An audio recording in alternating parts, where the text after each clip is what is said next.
Now, the fourth component, we have studied plasma membrane, cell wall and cytoplasm, and the fourth main component is the nucleus.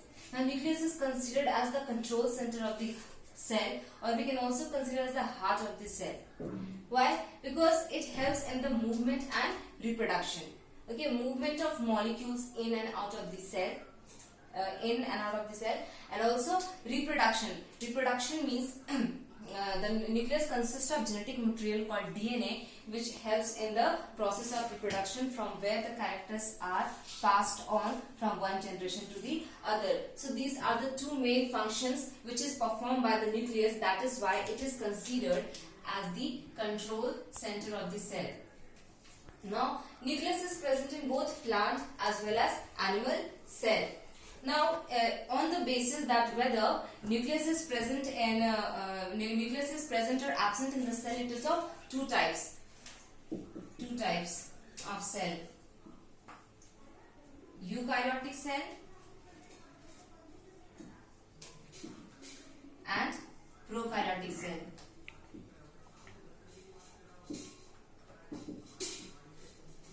So, on the basis that nuclei is present or absent, cell is of two types: eukaryotic cell or prokaryotic cell. Eukaryotic cell, prokaryotic cell is made up of single cell, and eukaryotic cell is made up of multiple of cells.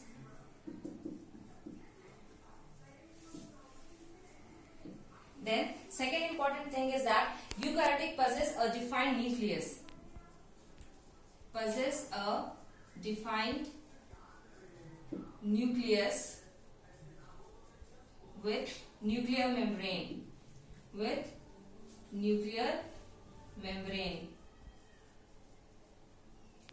But in prokaryotic cell, no defined nuclear membrane is present. No defined nuclear membrane is present. No defined nuclear membrane is present. Now, the DNA and RNA are present inside the nucleus.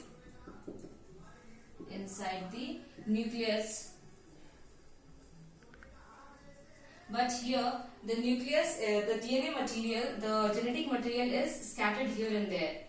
The genetic material is scattered. Here, the genetic material is scattered. Here, the DNA and RNA are present in the nucleus, in the confined nucleus. But here, the genetic material is scattered here and there. Now, if you take the example of eukaryote, it would be plants and animal cell. And if you take the example of prokaryote, it will be bacteria, blue-green algae, etc. Blue-green algae, etc. So these are the types of cell, whether they possess a prominent nucleus or not. So they are of two types: eukaryotic and prokaryotic. Now, if you see the structure of nucleus, nucleus is somewhat like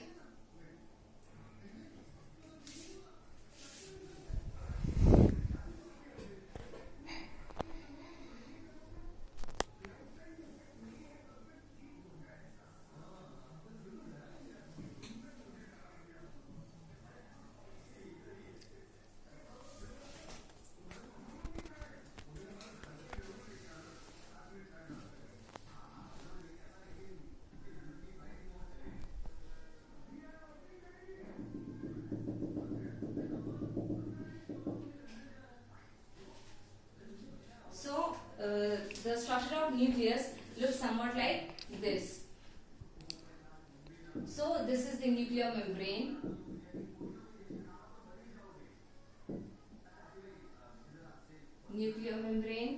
This is nuclear core. This is nucleoplasm.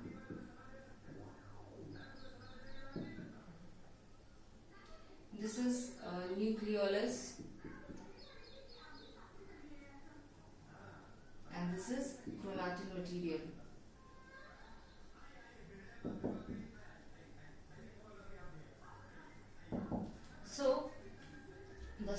of nucleus consists of mainly 5 components, that is nuclear membrane, it is the outer covering, nuclear pore, nucleoplasm, the fluid material, nucleolus and chromatid material. Now, nuclear membrane, one by one we'll see what is the function of nuclear membrane. Nuclear membrane is the outer covering of the nucleus. It is the outer covering of the nucleus. It provides protection to the inner portion of the nucleus. It provides protection to the nucleus. So the function of nuclear membrane is that it provides protection to the nucleus. Now second is nuclear pore. Nuclear pore allows the movement of materials in and out of the cell. Nuclear pore allows the movement of materials in and outside of the nucleus. Now third is nucleoplasm. Nucleoplasm is the fluid-like structure inside the nucleus, and it helps to maintain the shape of the nucleus. It provides a shape to the nucleus. Now fourth one is the nucleolus. Now nucleolus is made up of nucleolus is made up of RNA and proteins. So nucleolus, in nucleolus there is formation of ribosomes. Formation of ribosomes. So in the nucleus there is formation of ribosomes. So we can say that the site for the formation of ribosome is considered as the nucleus. Nucleus is the site for the formation of ribosomes. Now ribosomes help in the synthesis of proteins. So this is the importance of nucleus, that it helps in the formation of ribosomes. Now the last one is the chromatin material. Chromatin material. Now chromatin material, you can see it is a thread-like structure. It is something like this. It is a thread-like structure. Chromatin material is a thread-like structure. And why it is seen thread-like structure? Because here it is at the resting stage. It is at the resting stage. So that's why it looks like thread-like structure. It consists of DNA, RNA and proteins. Now, why DNA is present in the chromatin material? Because DNA is the inheritance or the genetic material which helps in the passing on of the hereditary characters of one parent from one generation to the other. So during the reproduction, what happens? The DNA comes from both mother as well as the father, and the characters are passed on to the offspring. So DNA helps in the passing of characters from one generation to the other. Now RNA and proteins are present in the chromatin because they helps to keep the nucleus alive. That's why RNA and proteins are present. Now, as I said, that chromatin material is present in the form of thread-like structure at the resting stage. The resting stage means when the cell is not dividing. When the cell is not dividing, it is somewhat like this. It is thread-like structure. Now again, when the cell starts to divide,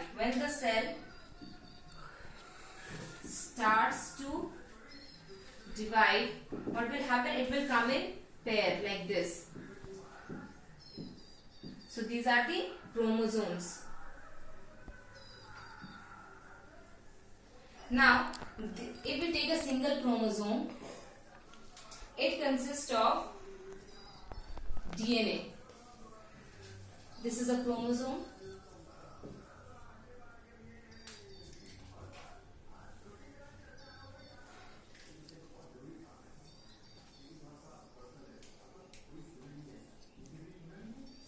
This is a chromosome. It consists of DNA. Now, if we see the structure of DNA, it is somewhat like this, and it has small segments. So this is the structure of DNA. Now, These small segments are called as gene. So these genes are responsible for the passing of characters from one generation to another in the DNA. So this is what a chromatin material consists of. A chromatin material is a thread-like structure during the resting stage, but when the cell starts to divide, it becomes in pairs. The chromosomes comes into pairs, and each pair consists of a DNA material. Now that DNA is made up of small segments known as the genes, and these genes are responsible for the hereditary characters to pass on from one generation to another. So this was all about nucleus. Nucleus is called as the control center of the cell because it performs two functions. That is, it helps in the movement of the substances from the nucleus to the inside the nucleus to outside the nucleus. And second is reproduction. It helps in the passing of hereditary characters with from one generation to another.